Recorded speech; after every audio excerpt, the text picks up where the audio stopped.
حلوه، عدى بشكل حلو ومهاري وحطها ومفيش تسلل، والانطلاقه لاحمد علي والتسديده الى خارج الملعب، التسديده الى خارج الملعب، انما حلوه قوي محمد ابراهيم حطها وحط على طول احمد علي معاها في مواجهه. بصوا حضراتكم حلوه قوي قوي قوي قوي قوي قوي. هنا السرعه شويه بطيء شويه، لحق ورجع اميسه عمل العمق الدفاعي. اسلام جمال هو اللي عمل العمق الدفاعي، اميسه بالقميص رقم 17. اسلام جمال مع اللي بيسيطر فيه نادي الجيش. ادي بينيه في منتهى الخطوره من الجبهه الشمال، خطيره مش ممكن اللي فاتت، خطيره لطلائع الجيش، انما فين في عرض تعادل. ادي اللعبه بتتعاد ولعبه اسلام جمال اللي قرب من الجبهه. محمد عبد القادر ودي هنا الضربه الجديده لنادي طلائع الجيش، والهدف الثاني 2 طلائع الجيش 1 نادي غزل المحله. ادي اسلام جمال وهدف.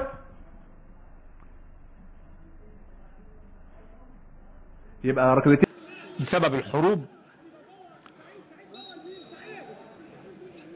هنشوف ونتابع الهجمه، يلعب الكره والمرمى خالي، واسلام جمال في المرمى، اسلام جمال وهدف في منتهى الجمال، هدف العوده، هدف التعادل لنادي طلائع الجيش.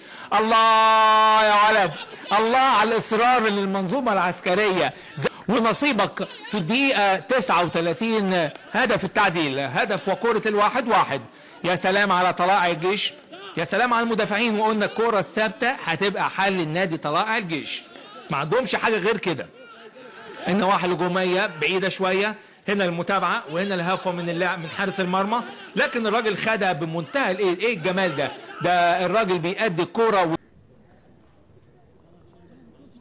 فرصة التقدم لطلائع الجيش عن طريق اسلام جمال.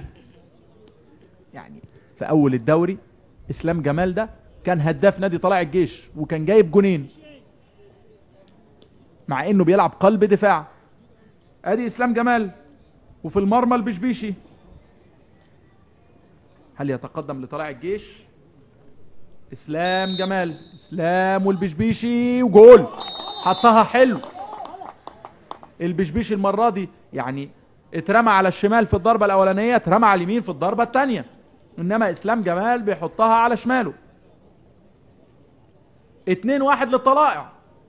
يبقى الطلائع بيحط رجله اليمين.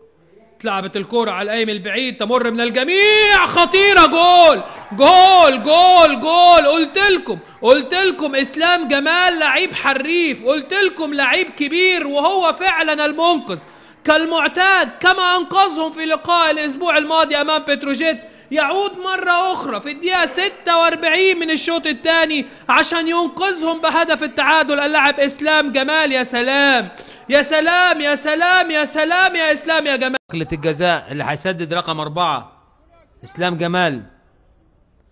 جمال وحوار منفرد مع أحمد مسعود. هل يحطها ولا يصدها أحمد مسعود؟ إسلام جمال وبيفكر وخد الإشارة، وإسلام جمال والهدف الثاني. اسلام جمال والهدف الثاني. يا ولد يا ولد يا ولد يا اسلام يا جمال، هدف ثاني من ركله الجزاء. واحمد سامي راح يناقش حكم اللقاء مره ثانيه. احمد سامي راح يناقش حكم اللقاء مره ثانيه. الدقيقه 17 هدف ثاني من ركله الجزاء.